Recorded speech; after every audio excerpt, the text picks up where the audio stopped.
Saludos hermanos, amados, Dios les bendiga grandemente. En esta oportunidad quiero compartir con ustedes una reflexión del libro de Primera de Corintios en el capítulo 1. Pero quería hacer una breve introducción y poner en contexto el tiempo donde vivimos. Los que somos creyentes, aún los que puedan estar escuchando por primera vez un mensaje de parte de Dios, que quieren un cambio verdadero para sus vidas. Vivimos en un mundo que se contrapone absolutamente a los mandatos de Dios. Vivimos en un mundo inmersos en una sociedad que quiere imponer pensamientos, formatos de vida, de familia, que aún quiere enseñarnos cómo vivir dentro de nuestro hogar. Un sistema mundo que enseña sobre injusticia, corrupción, inmoralidad. Pero nosotros sabemos aún que más allá de todo eso, para aquellos que creemos y tenemos fe en un Dios todopoderoso, hay un presente y un futuro de bienestar, y que aún en medio de la injusticia, del dolor, del sufrimiento, se crece, se puede dar buen fruto, y Dios ha prometido estar con nosotros y acompañarnos. El libro de Primera de Pedro dice que habrá prueba de fuego para todos aquellos que deciden dejar atrás ese mundo, que nuestra fe será probada como el oro.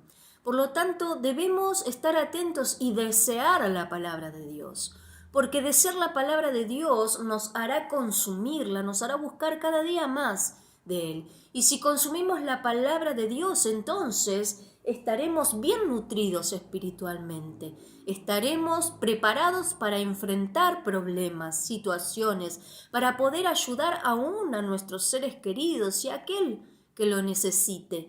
Consumir la palabra de Dios es tomar el consejo que va a traer el Espíritu Santo a memoria en los momentos de necesidad. Estaremos entonces madurando en la fe, estaremos entonces edificándonos, estaremos mucho más fuertes si consumimos la palabra de Dios. Y es que el libro de Primera de Corintios dice que la palabra de Dios nos enriquece. Dice así en el versículo 5, porque en todas las cosas fuiste enriquecido, en Él, en toda palabra y en toda ciencia. El Señor con su palabra nos nutre, nos enriquece. En Él hallamos la plenitud. En Cristo está la plenitud para nosotros en todas las áreas de nuestra vida. Aún dice que nada nos va a faltar en Él. Y en el versículo 9 dice que fiel es Dios por el cual hemos sido llamados a la comunión con su Hijo, nuestro Señor Jesucristo. Y es que Dios demanda una comunión permanente, no intermitente. Una comunión permanente con Dios donde nuestra vida se refleje coherentemente con lo que profesamos, con nuestra fe, con nuestra creencia, con nuestra relación, no religión, con nuestro Salvador. Y dice en el versículo 18 que la palabra de la cruz es locura para los que se pierden, pero para nosotros es poder de Dios, para los que creen. La verdad es que el mundo no comprende lo que nosotros pensamos, decimos y hacemos, porque la luz y las tinieblas se contraponen. Por esto no debe de asombrarte la diferencia de pensamiento, y aun que te rechacen por seguir a Cristo, porque verdaderamente para ellos es una locura. Pero nosotros somos fieles a Dios porque creemos, porque no necesitamos evidencias para creer, como dice este capítulo, que muchos demandan una sumatoria de evidencias, quizás históricas, arqueológicas o aún proféticas, para sumarlas y entonces razonar y con entendimiento intelectual ver si entonces creen o no. Y es que nada de esto alcanzaría para creer. ¿Por qué? Porque quien hace que nosotros confiemos plenamente en la palabra de Dios es el Espíritu Santo, es su obra regeneradora, es ese testimonio interior que está en cada creyente, que nos dice, no necesito tales evidencias, simplemente creo, confío, la palabra de Dios para mí es segura, es certera, es inerrante. La palabra de Dios ha permanecido inalterable en todo el tiempo desde aquel nacimiento con unos pocos discípulos, una pequeña semilla de mostaza que creció hasta el día de hoy en lo que se ha convertido exponencialmente en tantos y en tantos cristianos en este mundo. Y es que ese principio establecido por Dios de la siembra y la cosecha es maravilloso. Una simple semilla se convierte en una gran cosecha incalculable e impensada. Y es el mismo Señor, nuestro Cristo, quien sostiene y sustenta a su iglesia. Por eso debemos de proclamar su palabra. Él nos ha mandado, Él ha dicho, nadie pone una luz debajo de la cama, sino que la levanta y la pone sobre la mesa para que alumbre a muchos. Y esto es, vayan y proclamen la palabra, siembran la semilla, que a su tiempo el Espíritu Santo hará la obra.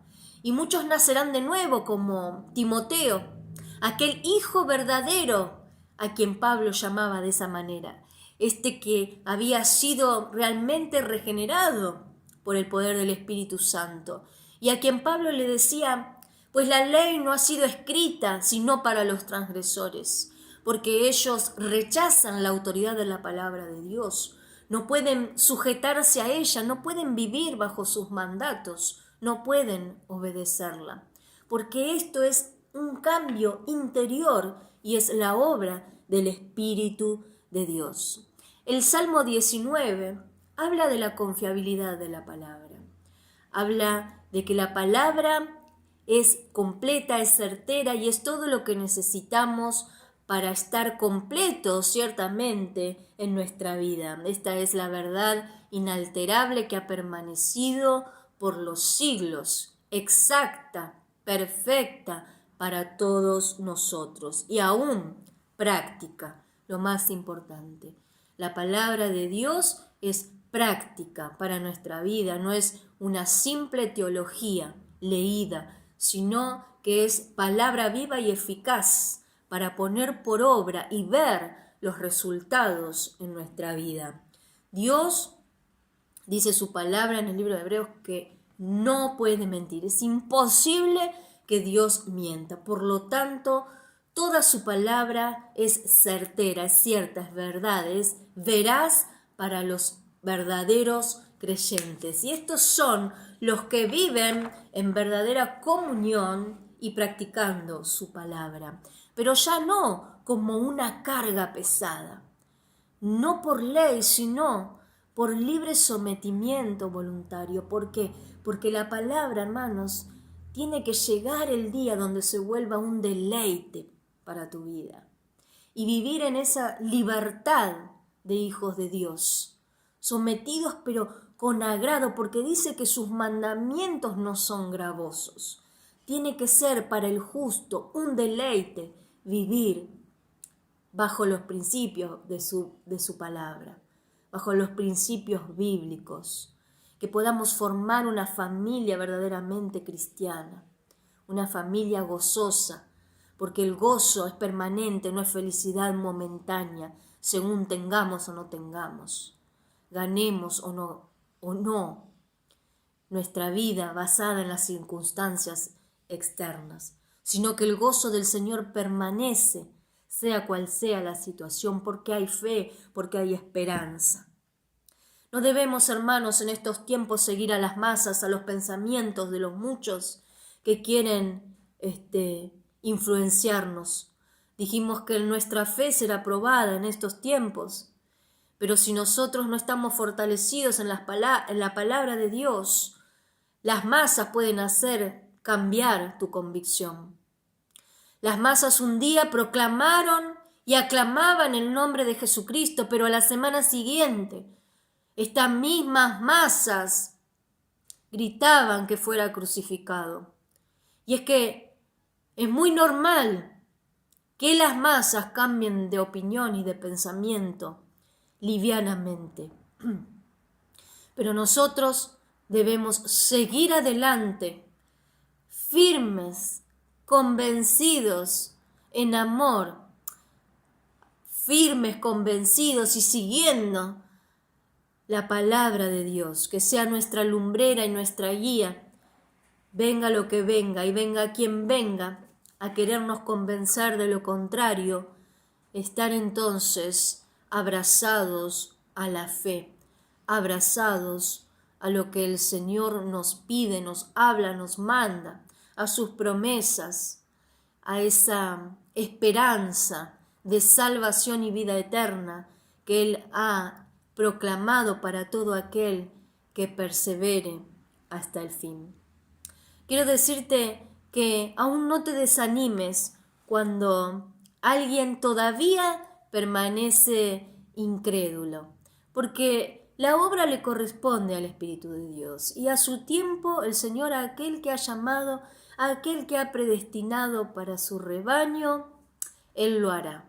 Cuando el Señor dice crece, esto sucede, y esa semilla que vos puedas plantar en ese corazón terminará germinando por el poder del Espíritu Santo, y habrá un nuevo milagro, un nuevo nacimiento, un creyente más convertido, que seguirá fielmente a Dios. Amén. Un nuevo nacimiento, verdaderamente, un alma regenerada jamás se aleja del Señor, sino que perseverará hasta el final, conforme dice su palabra. El mundo puede permanecer en la ignorancia, en la insensatez, en querer que una suma de evidencias sea traída sobre la mesa y entonces puedan pensar y razonar con un intelecto humano, sabiduría humana, si finalmente van a creer o no. Pero ni aún trayéndole todas esas cosas podrían lograrlo, porque el hombre natural no comprende las Escrituras, porque éstas se disciernen de manera espiritual, y es la obra maravillosa, milagrosa del Espíritu de Dios en el interior de la persona, que le da la certeza, que le da la fe en toda la palabra de Dios. Y allí es donde comienza el verdadero cambio en la vida de la persona. Dios es bueno, Dios es fiel, Dios es amor. Dios nos ha llamado, nos ha dado un plan maravilloso, un propósito para nuestra vida. Nos ha entregado esa sabiduría de lo alto a todo aquel que la pida, dice que Él se la dará, para que entonces estemos fortalecidos, nutridos por sus consejos, por cada una de sus palabras, de sus enseñanzas, de sus correcciones, viviendo de manera gozosa, en disciplina, viviendo de manera gozosa porque sus mandamientos no son gravosos, entonces viviendo sometidos de manera voluntaria y por amor a su palabra, a lo que Él nos pide, a lo que Él entonces nos manda. Que el Señor nos siga guiando cada vez más hacia su verdad y de ese modo cada día nos alejemos más de la mentira, de lo que el mundo quiere implantar a las personas. Que el Señor bendiga grandemente, grandemente a todo aquel que oye este mensaje y que añada mucho más anhelo de conocerlo a Él, de conocerlo, de cultivar una relación, una comunión cada día más profunda, más genuina con nuestro amado Señor.